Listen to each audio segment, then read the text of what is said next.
What's good, everybody, and welcome back to another episode of Criminal AF. Once again, I am Dave Jari, and with me, as always, is my co-host, Garrett Corder. How we doing?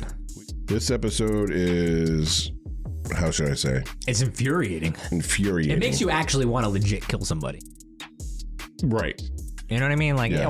And the worst part is you want to kill somebody, and on top of that, you just want to like reach out to this poor kid. Right. Like, this poor boy, just somebody. He needed one person. One person. Yeah. One person to know what was going on. I mean, blame the parents, but you know what I mean? I don't know. It's just this story annoys me. Yeah.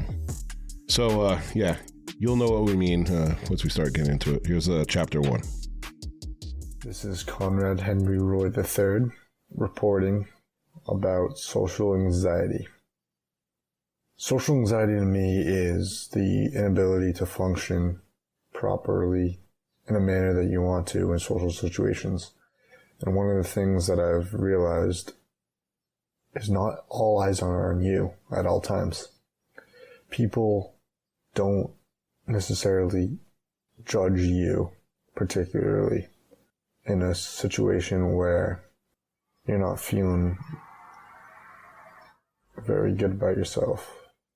You're making mistakes. Like, people understand that you come across as awkward. They're not going to judge you, make fun of you. Like, that's just who you are as an individual. And the quicker you are to realize who you are, the better. Like, you don't have to be this amazing, like, thought out, drawn out, like, superhero, like Incredible Hulk, Superman, I don't know, the people that are portrayed in the media as like perfect, when they're not perfect. I mean, if you take drugs, serious cocaine, like Bieber, oh my God, he's not perfect. Nobody's perfect. You just have to accept yourself as an individual.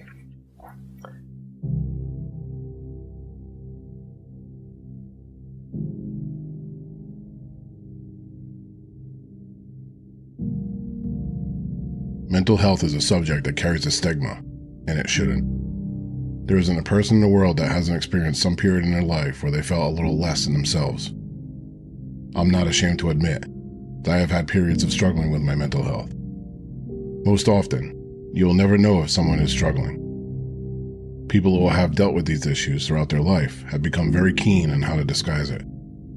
Being told to toughen up, it'll pass, you're overreacting, only hardens your shell and makes it harder for you to let people in, to know what truly is going on through your mind, and in turn, make you feel more and more alone. If there is one message that I can get across when talking about mental health, is it that people need to be more compassionate. In today's world of online trolls, neighbors growing more distant, jobs focusing more on the bottom line, and schools focusing more on reaching state test scores than reaching the hearts and minds of children, people have grown to be desensitized to the basic needs of a person, and that is to be loved and accepted. We need more compassion for each other, especially towards those who you know are struggling, but are too proud or too ashamed to accept it. Assure them you are there if they need you. Reassure them through words and actions. Some people's shells are thicker than others, so it may take time to break through, but don't give up on them. They have been shunned many times before. Don't add yourself to the list of people who have given up on them. So be compassionate. It doesn't cost a thing, and doesn't take more than a moment of your day. As we will learn in this episode's story, there wasn't much compassion given to the one who needed it the most. In fact, they were encouraged to end their own life, even though deep down inside they were reluctant to take it. The story of Conrad Roy and Michelle Carter struck many throughout New England. Conrad and Michelle both had their time dealing with mental health issues, and what seemed to be a good pairing because they both understood each other turned into something else. We have to ask ourselves, can one person be held responsible for another person taking their own life? The answer, according to the state of Massachusetts, is yes. In the unprecedented case against Michelle Carter beginning in June of 2017, the state of Massachusetts argued that Michelle failed to intercede in the suicide of Conrad Roy, who passed away on July 13, 2014, at the age of 18 from carbon monoxide poisoning. In fact, prosecutors accused Michelle of coercing Conrad into doing the act. The proof, they say, was in a series of text messages and phone calls between Conrad and Michelle, dating as far back as 2012. At first, Michelle Carter would attempt to persuade Conrad into seeking help for his depression. But all of this changed when Michelle began to think it would be beneficial for her if Conrad did kill himself. Why this change of heart? Soon we will discuss how Michelle used Conrad's depression and eventual suicide for her own personal gain, and how even after his death, she kept the charade going for months in a vain attempt to seek sympathy and acceptance from people who she considered friends. While we cannot tell Conrad Roy's story without including the role Michelle Carter played in his life and death, I will attempt to tell this story from the perspective of Conrad Roy. I will also include excerpts of the text messages shared between the two, with Kelly Corder and myself playing the roles of Michelle Carter and Conrad Roy. I will say this again. If you or someone you love is struggling with mental health issues, please seek help through a licensed professional therapist. If you are having thoughts of harming yourself, call your region's emergency service number immediately. Your life matters.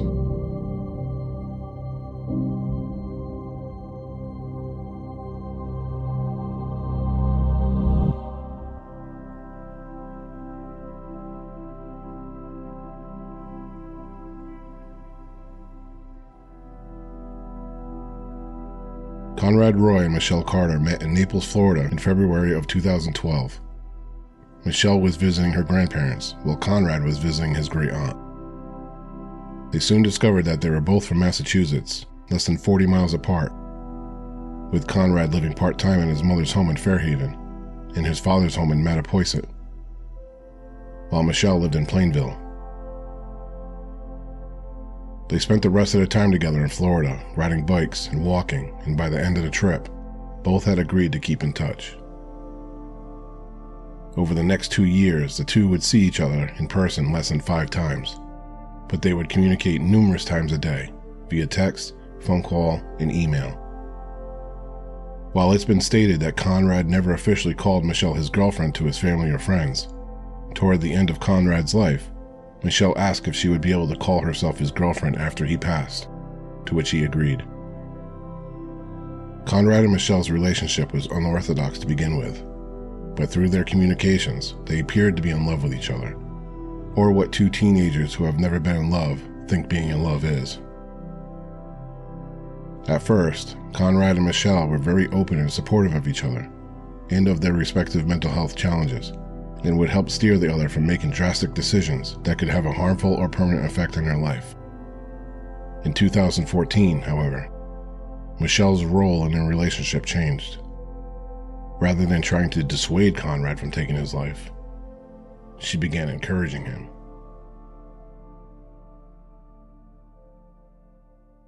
So as we mentioned in the story, that Conrad and Michelle, they met each other down by chance down in Naples, Florida. Another Florida story. In February of 2012. Now, they only lived 40 miles apart, but yet they saw each other less than a handful of times over the 2 years that they were quote unquote in the relationship. Now, Conrad, he never went around telling anybody that Michelle was his girlfriend. Yeah. But Michelle kind of I guess she kind of saw it a little bit more than he did, or vice versa. I don't know. But, I feel like he had to have thought there was more there.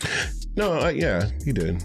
Yeah. To confide in her. Right. You know what I mean? Well, as much as he did. There was a little bit in the couple of years where, he kind of started backing off a little bit, but then got, you know what I mean? It's kind of up and down kind of relationship, you know what I mean? So, but you got to think, you talk to this person pretty much every day, email, phone call, whatever. If you see them less than 5 times in 2 years, what else is going on in your life Scott, wait, you don't remember though back when you were in 7th, 8th grade, before you, like, when you had your first girlfriend, but it wasn't your first love, you know what I mean? But you would steal the house phone to talk to him. No, you know what I mean? Yeah. You would, they were all that mattered at that point. Right. You had to make sure you were home at 7 to call your girlfriend, quote on. You hung out with, you might have went to the movies twice in the entire time that you were together. You held hands and you thought it was cool. But that's, at that point, that's your whole world. Right.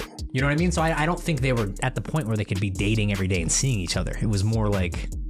No, I mean, I understand that. But I guess what I'm trying to say is, I'm looking at the end result of the story. Yeah. You know? Yeah. It's like during this 2-year period, what was he lacking in his personal life? Where he, like, you know, Michelle basically, what word am I looking for? Took over. Dictated. Yeah. Everything. You know what I mean? Yeah, that's like, the thing. You don't know, like, if you could have just met him and saw the personality traits, right. how he acted in school, you know what I mean? Like, you don't see those things. You're just hearing and you're like, I kind of get the vibe. He wasn't the most popular kid, wasn't the most, you know what I mean? He had definitely had some self-esteem issues. Right, he had self-esteem issues, but he actually, in some of the videos that he posted of himself, he actually said that he would learn pop culture because that's what things people were talking about. You know what I mean? Like, he didn't know how to communicate with people, so he would learn all the current events and pop culture and, like, Justin Bieber and, like, all this other kind of stuff. Yeah. Just so he would have something to talk about converse. Right. With people his age. Like, he didn't really feel like he fit. You know what I mean? Which probably added to his depression and anxiety too. Right. Yeah. And it's just like, there was nobody, you know? There's nobody else. I don't know, maybe I'm getting too far ahead in the story. Yeah. I'm getting too far ahead. We'll save it for the next chapter. Yeah, that's alcohol talking, sorry. But we'll go ahead and jump into chapter 2. The hardest thing for me is to be comfortable in my own skin. Now, I know. A lot of people tell me that I have a lot going for me. I have to be happy. Well, no, you don't have to be happy. Your happiness comes from what your conscious thoughts and well-being. It's you create your own happiness. And by you creating your own happiness, in a sense, you're in a society where you look at someone better off than you, happier, and you want to be jealous and envious of them. It's just subconscious. You just go, when you're depressed, you just go to place to place. Oh yeah, this guy's happy, you just point out, the obvious. But it's not real.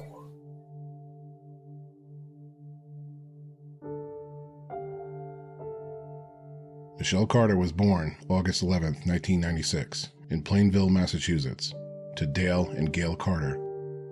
She didn't have many friends, and she awkwardly tried to include herself in other girls' lives unsuccessfully. To the adults she interacted with, Michelle appeared to be a normal teen girl. She played softball and was voted most likely to brighten your day by her high school classmates. She would be in pictures, smiling alongside other girls. She was a good student, she was said to be polite, and she seemed outgoing. Almost too much. In reality, her inner thoughts did not match this picture-perfect outward persona. She may have seemed like she had a lot of friends, but none of her relationships were deep or meaningful. She was at best an acquaintance to the ones she considered friends. Dr. Peter Bregan, a psychiatrist who testified in Carter's trial for the defense, even called her desperate. She would incessantly text the friends she did have, making her appear needy, and it pushed girls away.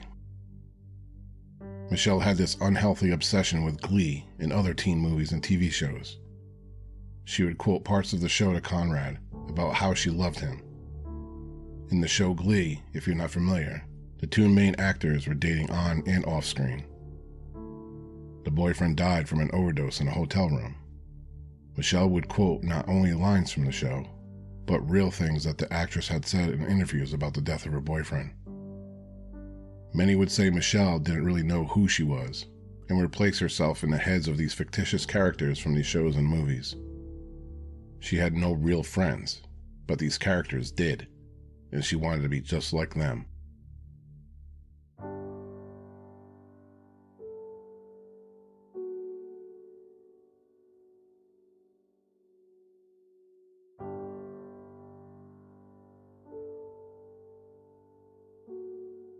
When Conrad and Michelle's relationship started, she would try to stop Conrad from trying to commit suicide. She would tell him that she loved him and had told him not to go through with it. Over time, something changed. Some say it was a change in her psychological medication. She had been on Prozac for years before switching to another antidepressant, Celexa, in April of 2014, 3 months before Conrad's death. These types of drugs can impair judgment, wisdom, understanding, love, and empathy, especially in an adolescent brain. Her defense team said that Michelle was involuntarily intoxicated. They believed that Michelle began to think that she could help Conrad get what he wanted, to die painlessly and get to heaven, and then help his family grieve less by understanding them. This neediness and desperation is what many suspect as a motive for pushing Conrad to commit suicide. She knew she would have attention if her boyfriend died. This theory is in a way tested when Michelle herself told people that her boyfriend had gone missing days before he actually died. She started to get some of the attention that she was craving. So she gets a taste of this attention, and it pushes her even more to make Conrad go through with his suicidal plans. She didn't want to appear to be a liar, after all, and all of that attention felt way too good to let go of.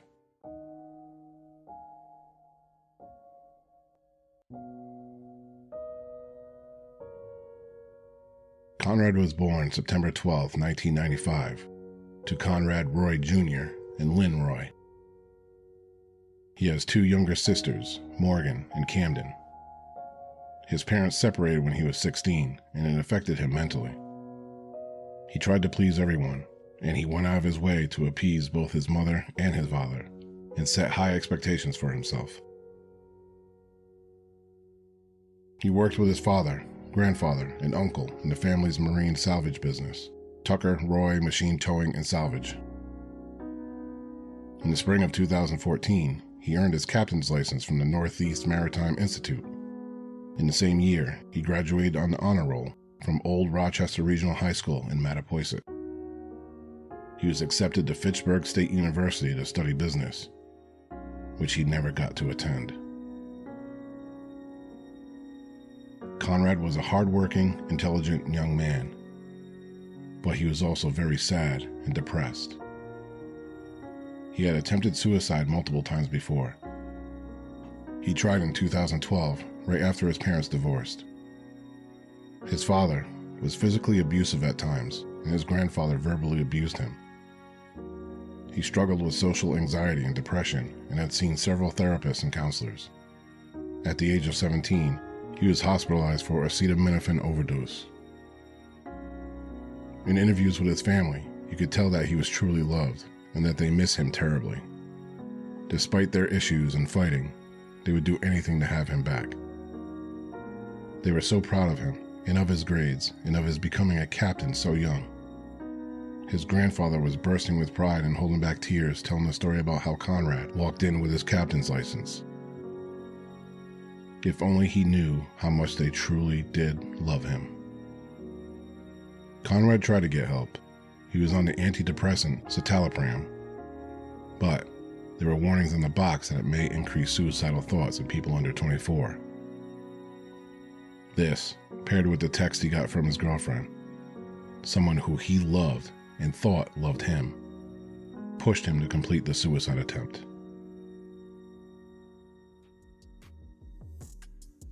So now that we get a better picture of who Michelle was, she was somebody who herself didn't quite fit in. and she tried really hard to fit in.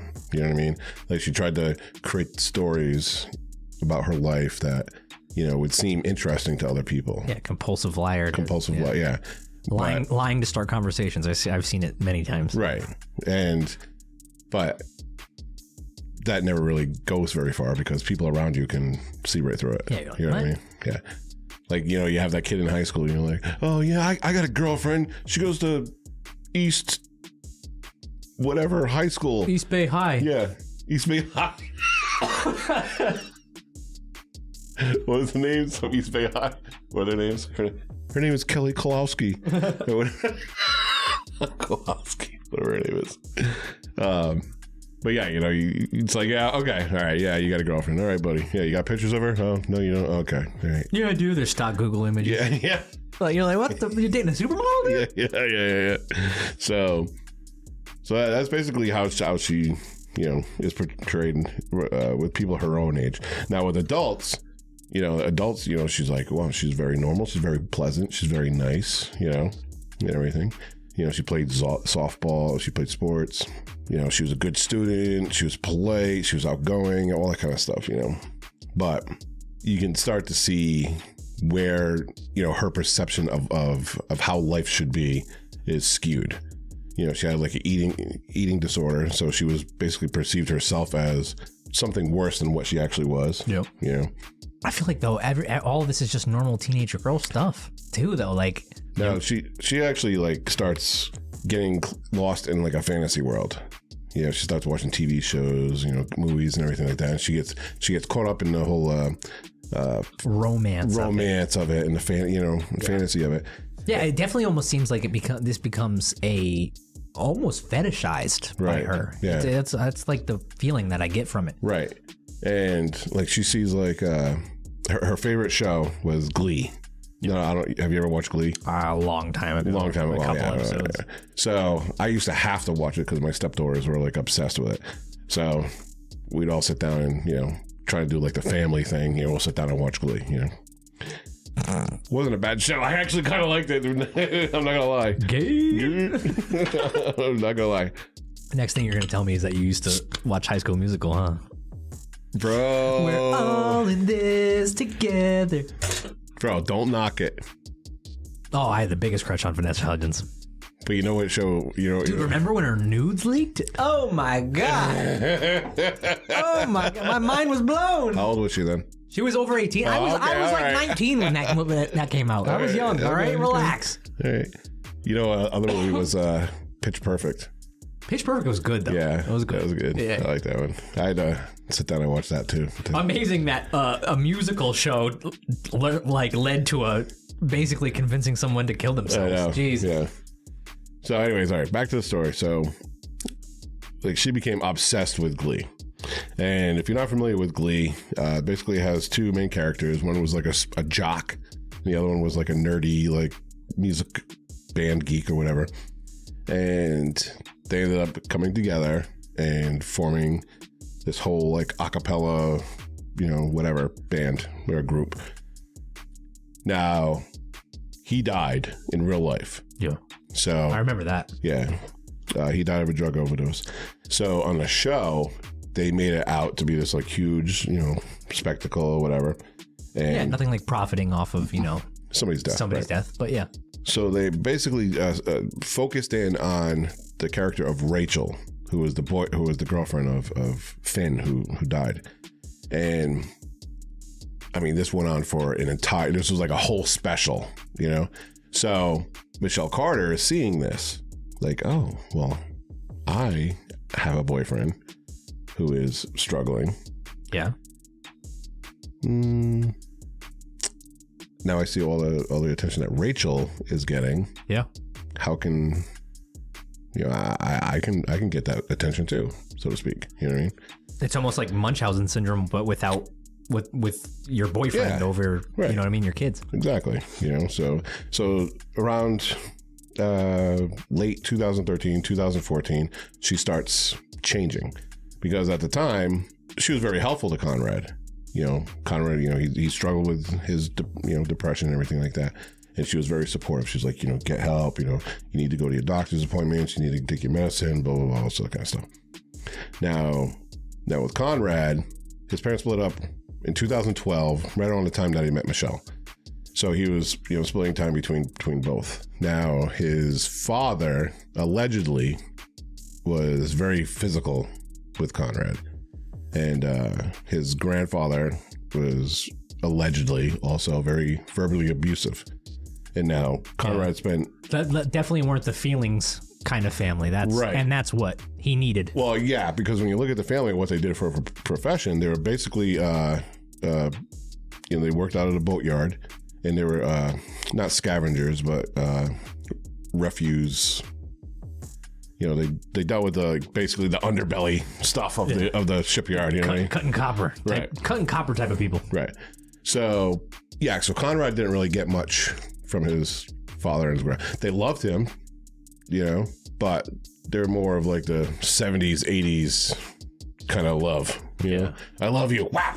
Yeah. Don't fuck up. You know what I mean? Crying. Stop crying. So Conrad, he couldn't really lean towards that side of the family to help him kind of find his way. But I think it's kind of common for pretty much a lot of people going through high school. You're trying to figure out who you are, what where do you fit in society? I think it's kind of common, regardless of what. Yeah, your status. Where you see your status is in high school. The hierarchy of being a shitty teenager. Yeah. So, but I'm sure that at some point during those 4 years, whether it's sooner or later, at some point you ask yourself, where do I fit in? Am I going to be good enough? You kind of question. Yeah. You know what I mean? No, yeah, for sure. I agree. I think it doesn't matter what group you're in, what status you're in, where you're sitting at lunch, all that stuff doesn't matter because I think everybody when you're junior year of high school, I wouldn't even say senior because by senior you just kind of start building that plan to know what you're going to do. Yeah. But sophomore, junior year of high school, you're definitely, am I going to make it? What am I going to do? Right. Especially if you were a mess up like me, who teachers told was going to amount to nothing in life. You know what I mean? Because dude, I stayed back my senior year in high school, so I had to do summer school a couple times. So I definitely had to do summer school. I was in trouble a lot, and the teachers, a lot of teachers didn't like me. Not mean trouble. I was conniving. I was So that definitely creeped in my mind. Yeah. What am I going to just end up? But I basically what I'm saying is that I can see how, somebody during those years, where it could go, they can kind of get stuck in that mind frame. Yeah. Yeah, especially if you're eating lunch alone. Yeah. You know what I mean? You have nobody close besides this girl who's texting you every now and then. Right. So he struggled throughout high school, and he was diagnosed with social anxiety and depression. And he went through numerous therapists and counselors and whatnot, and multiple suicide attempts too. Yeah. Now the thing that stood out to me, and we kind of talked about this earlier, was he let out a huge cry for help when he quote unquote tried to overdose on Tylenol, basically aspirin, Tylenol. Yeah. And this was a year prior to him actually going through with it. What's crazy too is I think a lot of people, even the listeners at home, because I know at least 2 people that I went to high school with tried to OD on Tylenol. You know what I mean? It's a very common cry for help. It's not the way whenever you heard people commit suicide. I don't want to talk about that really that much because it's a very touchy subject, especially if listeners have anybody. Right. But usually the first step is a pill overdose, and it's a cry for help. So that right there should have showed that he was at least serious about. Right. You know what I mean? Mm-hmm. So now Michelle sees that, because this was halfway through their relationship. So this was the attempted suicide was on 2013. So now I think after this, Michelle starts to see, he kind of really he could do this. He could do this. Yeah. And then coincide with her whatever, this fantasy that she has in her head that, she's going to be whisked away with all these friends and everything if her boyfriend passes away. I think this is like around a time where she kind of transitions from being like the supportive quote unquote girlfriend to let's see how I can play this in my favor kind of thing. You know what I mean? So next thing we're going to take a look at is a intimate look into the relationship between Conrad and Michelle through a series of text messages, and how you can see how Michelle is now trying to persuade Conrad into ending his life rather than trying to help him here in chapter 3. I am who I am. Yes, I can develop as a person, be more fluent, articulate, passionate about who I am. Or I can just go home, sit in my basement, and just do nothing about it. Just sit in my sorrows, weep and cry over something that is in the past. Or I can just take it day by day, step by step. I mean, it's going to be difficult to accomplish. But I need to, for personal growth, accomplish this sense of self-pride in myself.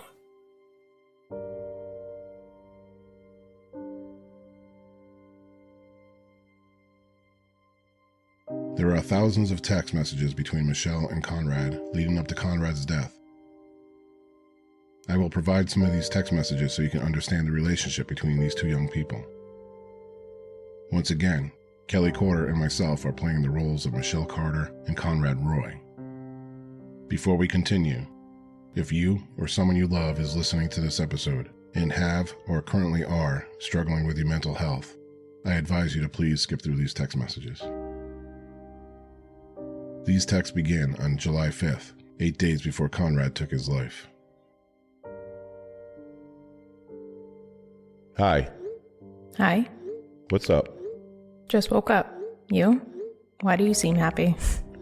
Because tonight's the night. You said that last night and the night before. I know, but it has to happen tonight. I'll be all alone.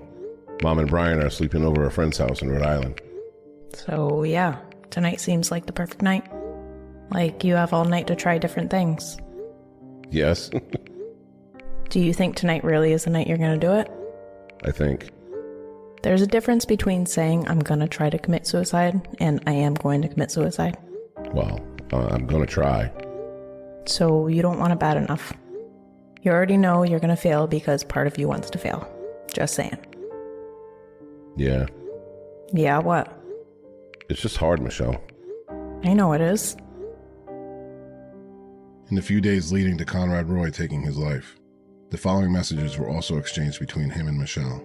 I think your parents know you're in a really bad place. I'm not saying they want you to do it, but honestly, I feel like they can accept it. They know there's nothing they can do. They've tried helping. Everyone's tried. But there's a point that comes to where there isn't anything anyone can do to save you, not even yourself. And you've hit that point, and I think your parents know that you've hit that point. You said your mom saw a suicide thing on your computer, and she didn't say anything. I think she knows that's on your mind, and she's prepared for it. Everyone will be sad for a while, but they'll get over it and move on. They won't be in depression. I won't let that happen. They know how sad you are, and they know that you're doing this to be happy, and I think that they will understand and accept it.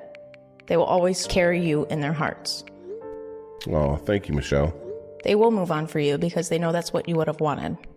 They know you wouldn't want them to be sad and depressed and angry and guilty. They know you want them to live their lives and be happy. So they will for you. You're right. You need to stop thinking about this and just do it because overthinking always kills overthinking. Yeah, it does. I've been thinking about it for way too long. Always smile. And yeah, you just have to do it. You have everything you need. There's no way you can fail. Tonight is the night. It's now or never.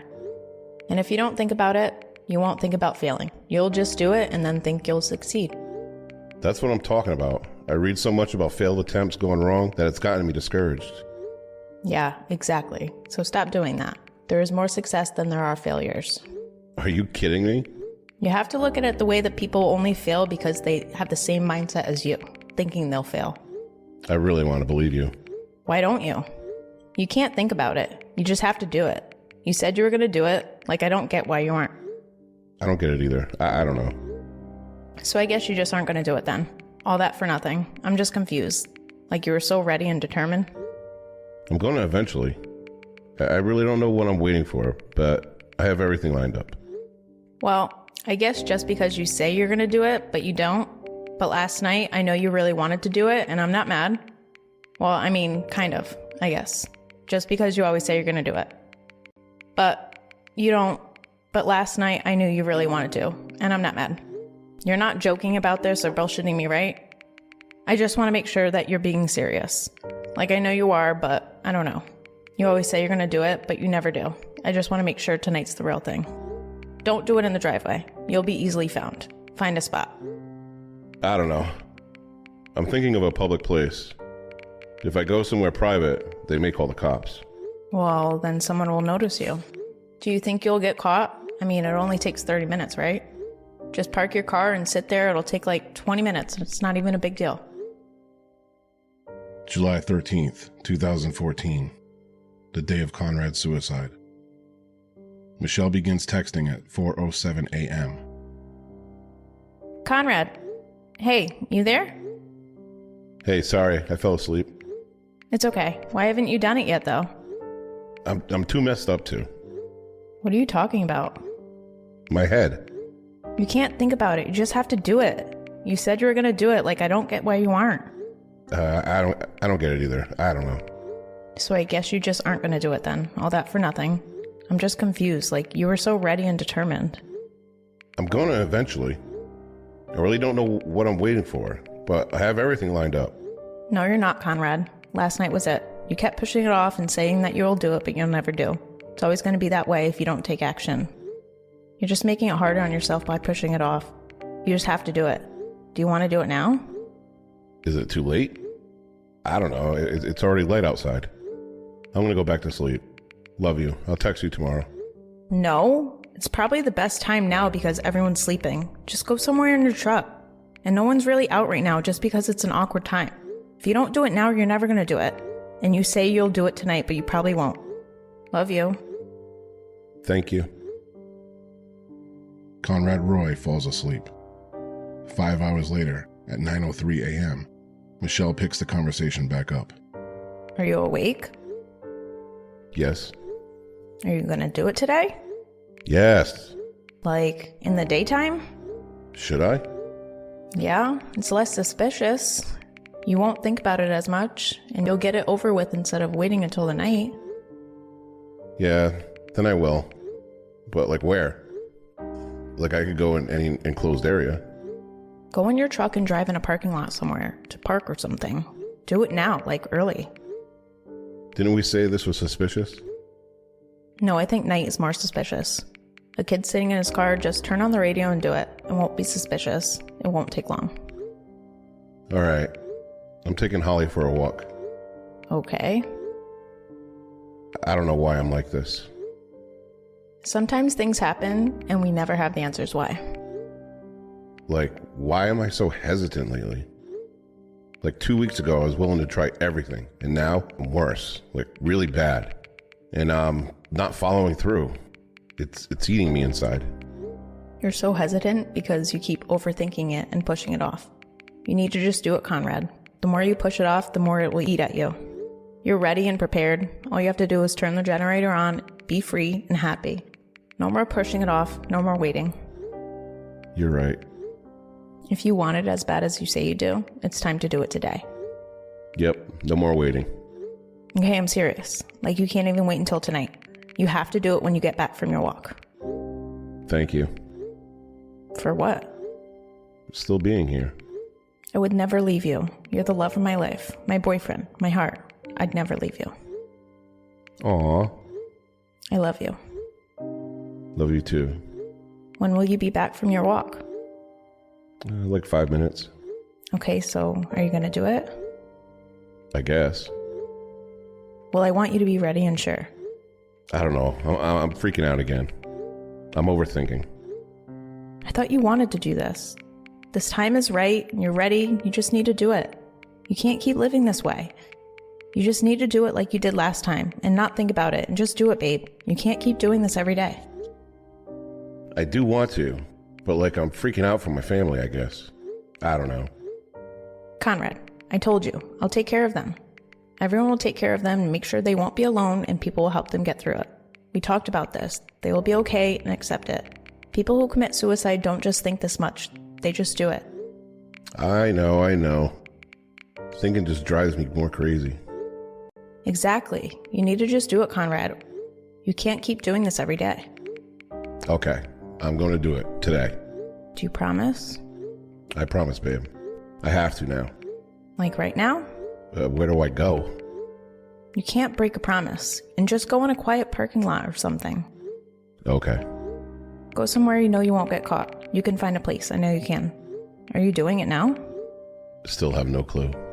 Not finding a place to go isn't an excuse. I know where to go. Where? A park and ride. Ride?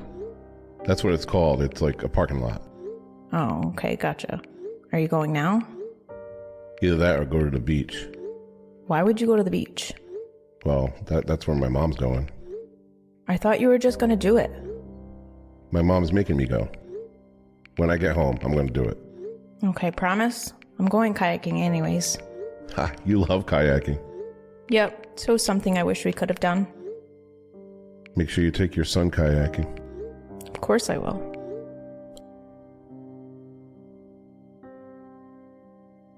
I'm in the worst pain right now.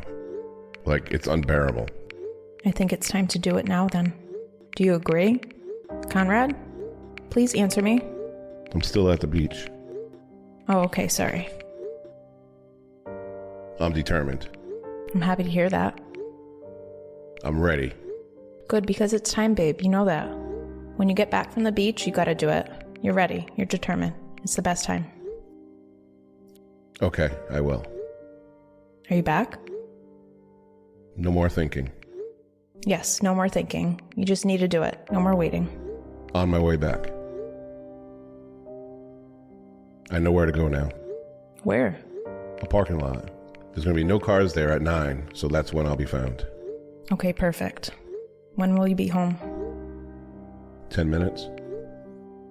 That's perfect. Okay. And, well, yeah, I don't know. Like, I don't want to kill anyone else with me. You won't. Well, when they open the door, they won't know it's odorless and colorless. You're overturning. They will see the generator and realize you breathed in the CO. So, should I keep it in the back seat or front? In front. You can write it on a piece of paper and tape it on, saying carbon monoxide or something if you're scared. I was thinking that, but someone might see it before it actually happens. Well, wait, the generator is going to be on because you'll be passed out, so they'll know you use carbon poisoning. It's not loud, is it? Not really. Okay, good. Are you going to do it now?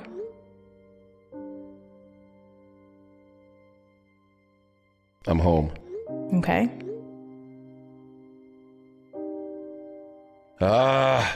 What? I don't know. I'm stressing. You're fine. It's going to be okay. You just got to do it, babe. You can't think about it. Okay, I got this. Yes, you do. I believe in you. Did you delete the messages? Yes, but you're going to keep messaging me. I will until you turn on the generator. Okay, well, I'm bringing my sisters for ice cream. So will you do it when you get back? Yep, I'll go right there. Okay. Okay, I'm procrastinating. Yeah, I know. Are you back? Yep. So it's time. Oh, it's bedtime. Are you going to do it now? I just don't know how to leave them, you know? Just say you're going to the store or something. Like, I want them to know that I love them. They know. That's one thing they definitely know. You're overthinking. I know I'm overthinking. I've been overthinking for a while now.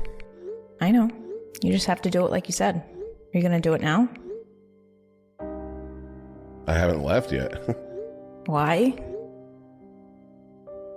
Leaving now. Okay. You can do this. Okay, I'm almost there. July 13th, 2014, 6:25 p.m. This was the last text message before Conrad took his life. There were 2 phone calls that were placed after these texts. The first, Conrad and Michelle spoke for 43 minutes, presumably once Conrad gets to the back parking lot of the Kmart in Fairhaven and prepares for his suicide. The second call was 46 minutes where Conrad starts to freak out once he feels the carbon monoxide poisoning taking effect. He gets out of the truck. This, according to the state of Massachusetts, is when Michelle Carter tells Conrad Roy to get back in the truck and end his life. She stays on the phone and listens to Conrad take his last breath, dying from carbon monoxide poisoning. 3 hours later, she sends the following text messages to him. Presumably to cover her tracks, knowing full well Conrad is dead. Please answer me. I'm scared. Are you okay? I love you. Please answer. Conrad needed someone to help him, to tell him not to go through with it, to tell him that he is loved, to tell him that his life matters. Sadly, the only person Conrad felt he had was Michelle, the one who was encouraging him to get back in the truck to finish the job. She could have stopped him, but she didn't, and she stayed on the phone to make sure he went through with it.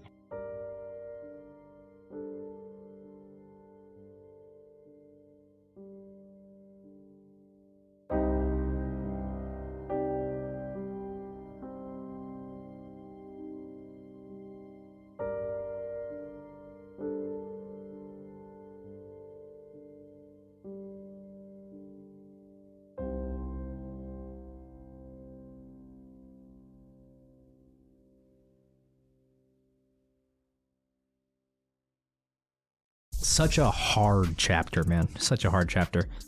God, the amount of cries for help he even says in the text message with the person who's trying to persuade him to do it is it's infuriating. Like this is where I would throw Michelle off a bridge, like, and wouldn't care at all. Throwing off a bridge is a good way of putting it, yes. And from a parent's standpoint, it breaks my heart. It breaks my heart because it's like, dude, he like you said at the end of the chapter, he only needed someone to tell him he was loved. That was it. Yep. That was it. Now, I kind of associate this to an extreme version of bullying. Okay. Yeah, I would say where I absolutely despise bullying. Like, anytime I see a video or anything of someone bullying, like, I want that person dead. How were you? Know what I mean? How were you growing up, though? I went. I'm not saying were you a bully. I'm saying like if you saw bullying in school or be like as young Davey. Young Davey. Well, did you stop it? Were you? Because I mean, I'll be honest. I always just turned a cheek. You know what I mean? Did you? I wasn't the guy who. All right. Well, got in. This is where the alcohol probably shouldn't be a part of this podcast, because when you ask me questions like this, you're going to be opening up a bucket of fucking worms here. So Davey lived multiple lives when he was a child. Oh, okay. So you were Ted Bundying it through life right now. Yeah. Gotcha. So Davey, when he was younger, would wear hand-me-down clothes and was not part of the cool kids. So young Davey would get bullied a lot. It wasn't until probably 7th, 8th grade where you got your growth spurt. Davey began to play football and made some changes in his life and was now accepted. Okay.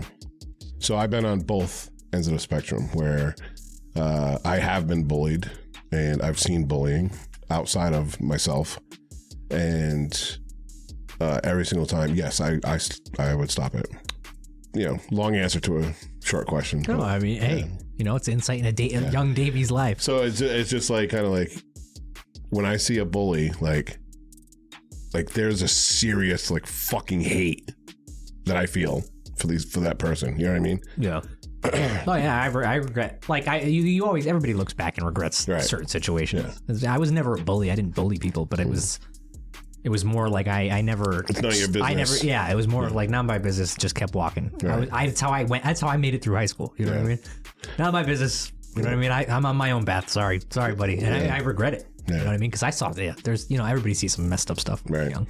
Now, when you put that in the context of when I say bully, now in this case, Michelle, she knows like I don't want to say she knows that she's doing wrong because I don't think she knew that she was doing wrong. She had to have known. I think she was. What is it? What is it called? Dysphoria? Is it dysphoria where just not connected? You're not connected to the situation, And to me, she is the bully. She's pressuring him. She's I don't know, because there's it wasn't even, it was aggressively pressuring. Right. Aggressively. Right. And he is Conrad. Yup. You do it. You thinking about it? Stop basically saying I'm being a pussy. Yeah. Like fucking bitch, leave me the fuck alone. Hell. Like shit. Now, like reading through these things, it just angers me because he's like, oh, I don't know if I want to, Yeah. And she's like, well, you said you were gonna do it. You're never gonna do it. And she starts fucking nagging. He's like, well, yeah, I will do it. No, whatever. You said that yesterday. Stop being a fucking liar. It's like, oh my god, I want to punch her square in her fucking unibrow. Fuck. She does have a unibrow. She's fucking ugly as fuck. But anyway. No, fuck her. Fuck her. Yes. And the thing that like drives me fucking insane, and this is like the key to the whole fucking thing, and God, I wish I could go back in time and I wish I could be there in that situation, is when he gets out of the truck and he panics. And she's on the phone with him at the time. Yeah. And she's like, get back in the truck. Oh. Get back in the truck. Like right there, like regardless of talking about it. Yes, I want to kill myself. Yes, I want to do this. Yes, I want to do this. Yes. I'm going to do it. I'm going to like that. That's all one thing. That's whatever. Okay. That's obviously an issue. You need to take care of it. When you are doing it and you back out of it, like that tells you he does not want to fuck. Deep down inside, he does not want to die. Yeah. You know what I mean? For sure. He's crying for help. Yep. He needs help. And this fucking bitch is on the phone. Get back in the fucking truck, Conrad. Yeah. Get back in the fucking truck. Oh my God. I want to stab her square in the fucking eyeball. Yeah. And I think that, definitely a shout out to everybody who's listening and all that stuff. If you're feeling something, if you're going through some shit, doesn't matter. Don't ever rely on one person. No. Seek help. Yep. Call a hotline. Do whatever you need to do at that point because you are loved. Mm-hmm. You're wanted. Yes, 100%. And if it doesn't feel like it, I can tell you, I've lost people that way, and there is an enormous void that will never be filled again. Yeah. Like. I think that's the hardest part. You think that you're doing people a favor at that point. You're like, not. I'm just a burden. Yeah. And it's so sad because you're not a burden. Nope. So at this point, she's completely complacent in his death. Yes. 100%. I don't. Mm-hmm. There's no backing out. You have contributed to his suicide. Yes. Yep. And so now in the next chapter, we will see what the state of Massachusetts feels about Michelle and her text messages to Conrad. What I am doing is I'm looking at myself so negatively. Looking at myself, minuscule little particle on the face of this earth. It's no good. Trash. Will never be successful. Never have a wife. Never have kids. Never learn. Because depression can mean you don't like yourself. And the sooner I like myself, the better I'm going to be. Like, I have a lot going I do have a lot going for me. Like, I'm like a captain. I just got a job from the Boston Duck Tours to captain their boat. Like, that's a huge accomplishment. To be a captain. Listen, I usually have to get the cobwebs out. Turn the gears. The gears need to be turning. Turn them gears. That's what I gotta do. Cause look at me. I got nice teeth. I got a nice smile. I'm introverted, nice and caring. That's some benefits. I'm a nice kid. I have a lot to offer someone. But it comes to a point where I'm just too nice.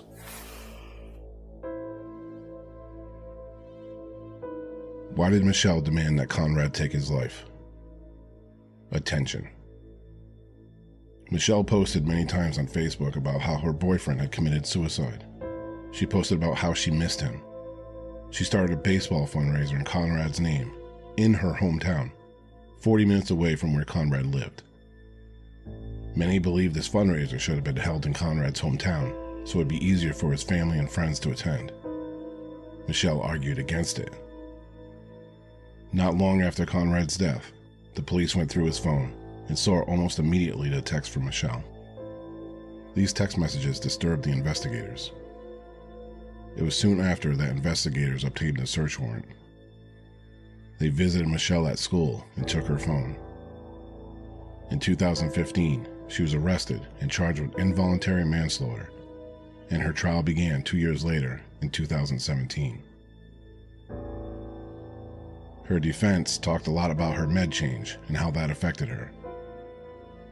They said it clouded her brain and she was enmeshed in a delusion. She was unable to form intent because she was so grandiose, Dr. Bregan testified.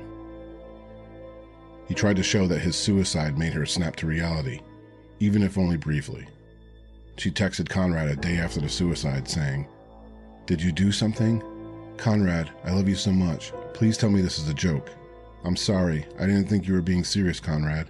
Please don't leave us like this." 2 months later, she also texted Conrad to tell him that she raised $2,300 from the baseball fundraiser she put together. Dr. Bregan stated that she imagines him looking down upon her.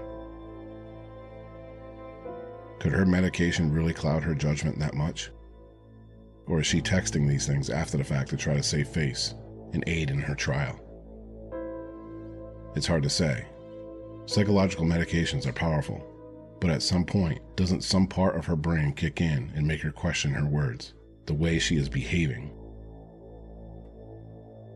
Some could also argue that being a mostly online relationship, Michelle could have viewed Conrad as some character from one of her movies, that he wasn't real and that she was playing a part and didn't realize the weight that her words held. They had only met 5 times in the 2 years they had been a couple. Conrad's family didn't even know they were dating. They just thought they were friends because they never saw each other. On June 5th, 2017, Michelle Carter waived the right to have a trial by jury. Judge Lawrence Moniz is to be the one to decide Michelle's future. On June 16th, 2017, Michelle Carter was found guilty of involuntary manslaughter. He described her behavior as reckless. She was sentenced to 2.5 years in prison, with 15 months served and the rest suspended. She was also sentenced to 5 years probation. After nearly 2 years of unsuccessful court appeals, Carter began her sentence in 2019.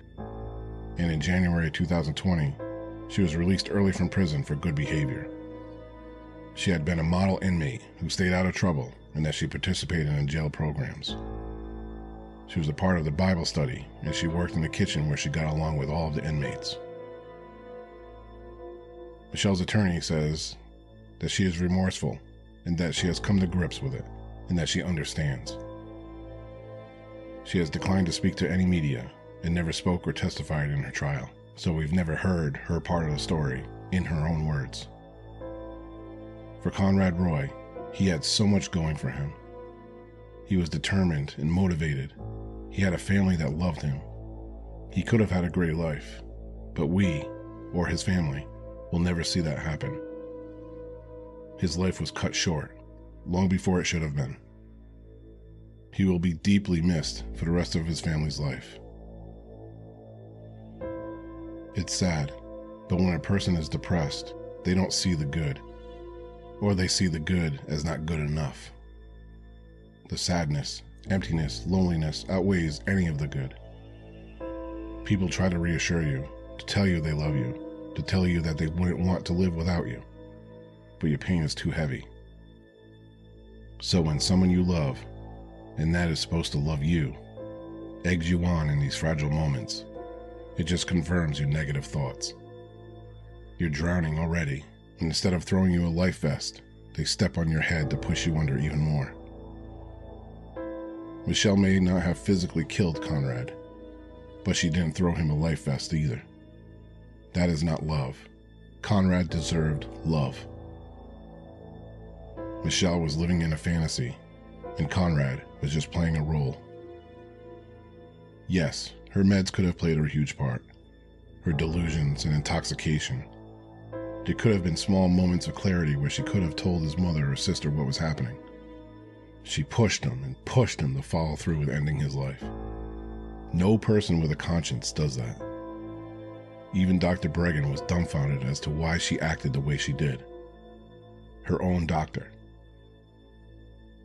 Conrad will never get to tell his side of the story, but we can learn from it and try to prevent it from happening again. His mother, Lynn, resolved to change the law. In most states, there are statutes to criminalize suicide coercion. Massachusetts is not one of those states. Lynn proposed legislation dubbed Conrad's Law. It would impose a punishment of up to 5 years for anyone convicted of pressuring another to take their own life. She hopes that this law will act as a deterrent to prevent another person from losing their life.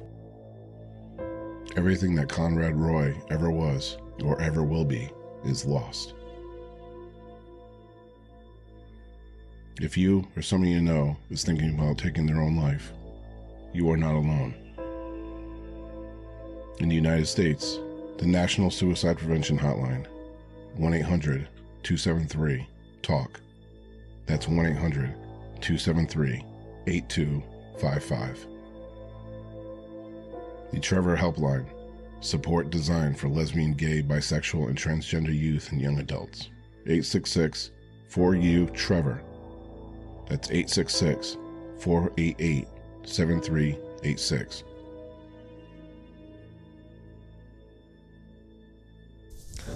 All right, I gotta start off with 2.5 years for manslaughter. It's disgusting. Yeah. It's disgusting. She deserves so much more. She might as well put him, you know what I mean? She might as well have put him in that car and... Oh, yeah. You know what I mean? Drove him, held him there held him at there. gunpoint. Mm-hmm. Yeah, that's sickening. And getting on a good behavior, it's like that horrible story that you hear so often where they don't deserve. Of course, she was a model inmate, right. Bible study and this and that. Like, you know she was going to be like that. Anything she could to get out of there. Absolutely. Yep. Now, the thing that kind of stands out to me, and it's a quote that I believe Conrad's aunt had made, and she had said that Michelle Carter did not take part in Conrad's death. She was the sole reason, which I mean, I'm not taking away, I'm not saying that he didn't have his issues or whatnot, but she 100% spearheaded this. Yeah. When there were numerous times in all those conversations where, he was like, well, I don't know, I'm worried about my parents. I'm worried about this. What if I, a normal person would be like, yeah, you're right. Your parents love you. Your parents are going to miss you. Your parents, and she's like, no, your parents will be fine. They'll be all right. How do you feel about the defense's strategy to get her manslaughter by saying that the medication was the reason this happened? And you gotta love lawyers. They're such, especially defense lawyers. They'll find a needle in a haystack. You know what I mean? Like, come on, man. Yeah. No, I don't believe it. I don't buy into any of that. Yeah. I mean, did she have her own issues? Absolutely. Sure. She did. But being on Prozac doesn't convince you to kill, like, have you convince someone to kill themselves. Right. So I mean, what word am I looking for? I think I mentioned it before, like a dysphoria, you know, between reality and, you know, whatever fucking made up world you have in your head, you know, like she was, I'm not saying it was a fucking medication or whatever, which I don't know. She thought that, no, I don't want to say that because it's actually giving her an excuse. Yeah. Yeah. So how did the police, did they go through Conrad's phone? Did they, like, how did they get to Michelle? Pulling the records, you're saying? You're right. Now, I'm sure at some point during the conversation, she's like, get back in the truck, Conrad. Make sure you get back in the truck. And delete your text messages, please. Yeah. Before you die, just delete your text messages. You know, so I wonder if, like, there were still some messages left on his phone. Yeah, there could have been something. There had to have been something on the phone that triggered them to be like, whoa. Yeah. Like even back past previous conversations or something. Right. That made them go, whoa. Yeah. And pulled the full transcript. The whole thing, yeah. Yeah. Because she, like, after he did it, she was on the phone with him when he died. He took his last breath. She knew he was dead. Yep. And then, like, you know, a minute later, she was like, text me. I miss you. I love you. Please text me. You know, pretending like she didn't know what the fuck was going on. And is this a joke? Yeah. Oh. And then, like, the next day, she's like, Conrad, did you do something? Conrad, I love you so much. Please tell me this is a joke. I'm so sorry. I didn't think you were serious about killing yourself, Conrad. Please don't leave us like this. Bitch, shut the fuck up. Yeah, stop trying to save your ass. No offense to the other bitches out there, but I'm just kidding. But you know, you see, sexy bitches. Yeah, sexy motherfuckers. But you know what I mean? It's like she kept up this charade for months. Yeah. Months. Having a fucking... And then having a charity baseball tournament in her town. Her town. not his. Her town. Yeah. Talk about selfish. Yeah. And they're like, wouldn't it make sense to have it in his town where all his family and friends? No. Be right here. Make sure you guys all help me plan it. Yeah, the posts on social media, like she wasn't directly involved in this. Right. It's almost like it's like sociopath. Right. Like she clearly shows tendencies of being a sociopath. she texted one of her friends, I think I may have had a part in Conrad's death. You think you may have? You drove him to it. Fuck. Now that's interesting because is there another charge other than manslaughter that you could give for a situation? Like, I feel like this is very... Well, this is like the first. That's what I mean. It's a very, like, groundbreaking criminal case at this point. Because at this point, I mean, there's a lot of... We hear stories about cyberbullying and people, like, kids committing themselves because of... kids committing suicide because of cyberbullying and you know what I mean? Kids online bullying them. But they don't die because of a specific person is telling them to. They say, like...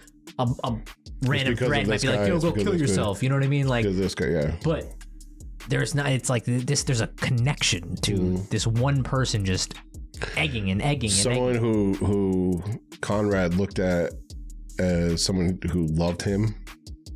You know. Yeah. And you know, this isn't like some vicious person that you know is beating the shit out of somebody every single day. You know, Conrad didn't. It's someone that you trust. Right. You know what I mean? Yeah. Someone that you can find and you're talking to him about suicide. Yeah. Which is, you know, not easy to do in general. Right. Because in my eyes, it's not manslaughter. It's not murder, but it's not manslaughter. It's a weird in between. It's a gray area. It's a weird in between, right? Mm-hmm. Yeah, because she... Because it wasn't accidental. No. This was actually, it was done intentionally. Yeah. She basically put the idea in his head. But I think where the debate came from, as far as what to charge her with, is that Conrad already showed a history. Yeah, that didn't help him in the court of law. Right. By any means. And you know the defense leaned on that heavy. Right. So yeah, so I don't know. I think it's definitely more than manslaughter. We need Follow Flayton over there on Instagram to give us some legal advice on what this would be. Yeah. Yeah, I just know in my deep heart. It's definitely more than manslaughter, I would say. But that's what you got, and that's the way it stands. That's the precedent. Yeah, so. Anybody who knows, let's open it up. Open a poll. Comment on the episode. Yep. Talk to us on Patreon. What is your take? Do you think it was well deserved? Murder 1, murder 2, murder 3, manslaughter? I don't know. I don't know either. But she definitely deserved something, and she got it. Probably not what she deserved. What was it? A year and a half she was in jail? Yes. With good behavior? With good behavior, yeah. 2.5 year sentence.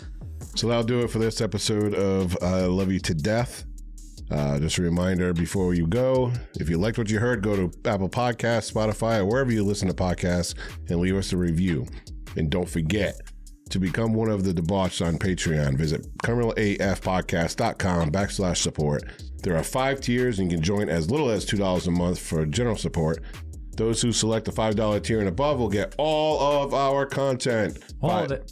5-Minute Murder, Random AF, as well as all the other content we throw in there, like downloadable scripts, etc. Links to our socials, merchandise, and more in the episode description, or you can visit criminalafpodcast.com for all of your criminal AF needs. Signing off from Studio Chloroform. Keep your head on a swivel and take care until next time. See ya!